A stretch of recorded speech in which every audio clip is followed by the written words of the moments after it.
નમસ્કાર મિત્રો, મારું નામ ગોપાલ છે અને ઘણા સમયથી હું વિચારતો હતો કે આપણી યુટ્યુબ ચેનલ હોય. મારી યુટ્યુબ ચેનલ બનાવી છે અને આજે પહેલો વિડીયો પણ મેકવાનો છે. તો આપ બધાના સાથ અને સપોર્ટથી આપણે યુટ્યુબમાં અને જો વિડીયો ગમે તો લાઈક કરો, શેર કરો અને સબસ્ક્રાઈબ કરજો અને કોમેન્ટમાં જણાવજો કે આ પહેલો વિડીયો કેવો રહ્યો.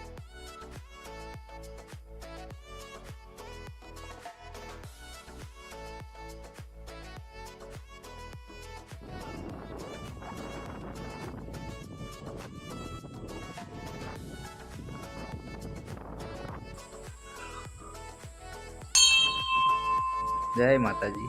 આપણે આવી ગયા છીએ માતાજીએ દર્શન કરવા. તો તમે જોઈ શકો છો માતાજીનું સરસ મંદિર છે અને માતાજી બેઠેલા છે. મેલડી માતાનું મંદિર છે. જય માતાજી. કોમેન્ટમાં લખવાનું ભૂલતા નહીં, જય મેલડીમાં.